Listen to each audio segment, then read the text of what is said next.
Okay, so I got asked by one of you guys how you manage your sleep and how you also manage your digestion, because a lot of you get blocked up when you're traveling.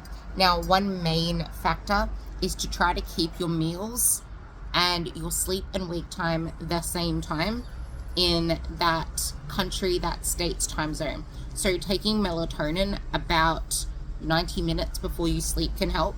You can split your dose into like 2.5 or 3 megs or 5 megs and have one when the sun sets and one about 60 to 90 minutes before you sleep. That can help with the sleep thing. Make sure that you get sunlight exposure when you do wake up. And if there's no sun where you are, just get daylight exposure. That's good enough. I have this thing where if you wake up before the sun, just to get bright light in your eyes, which is advice I need to take of my own once I get back home, because I honestly have not adapted to daylight saving time. I am struggling to adapt to that. So I'm lucky that this state does not do it, because I'm actually in sync over here. I cannot wait. Fingers crossed if I can move to this state, because I love the Gold Coast and it will be awesome. But yeah, so that's with the sleep, with the digestion, plants at every freaking meal. And if you are a coffee drinker, continue your coffee regime. It's not bad at all to continue that. Stay as hydrated as possible. Make sure you are drinking 2 liters plus. I always aim for 3 liters plus, just because that's what I usually drink a lot at home. That helps keep everything fluid. It keeps your digestive tract nice and hydrated and supple and stuff. So there's that.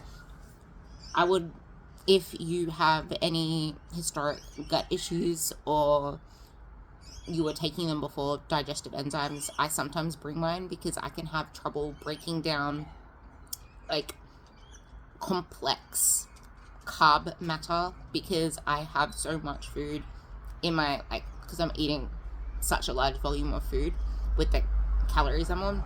So there's that. Keep movement in, because movement helps keep things moving. Sleep is a big thing as well. That's why I touched on sleep first. That all helps with digestion. Chew your food. Mindfully eat. So while I'm here, I brought my scales just to make sure I'm weighing out like chicken and stuff and things that require weighing while I'm at the house. If I'm out, I don't care. I'm not Kiara. And the dogs went off, so I'm trying to remember what I was saying. Can't you cry back?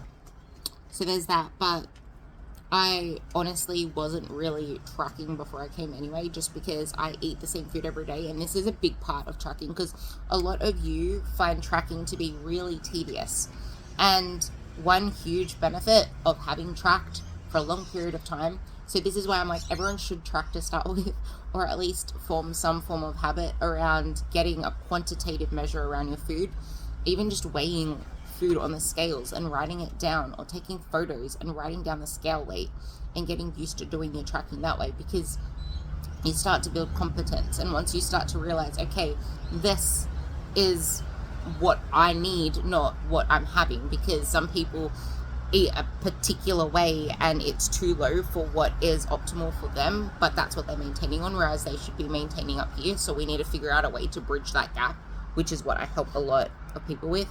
But it's once you develop that, I guess, that background knowledge, that foundation in tracking, you're able to formulate meals around those protein numbers and those calorie numbers a lot better, and just swap things in and out, which is what I was doing when I was back home. However, I do need to rewrite that plan so I can get a lot more healthy fats in, because having swapped out my cream of rice for my rice and egg white meal, I'm not getting sufficient healthy fats. So there are some things that you do want to make sure that you're mindful of, that you are getting enough of, which is why I mentioned that. But I am getting a lot of healthy fats regardless. It's just like the absolute amount of fats isn't enough for what I know that will benefit me the most.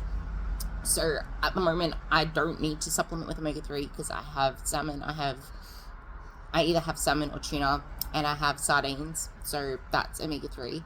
So there's that.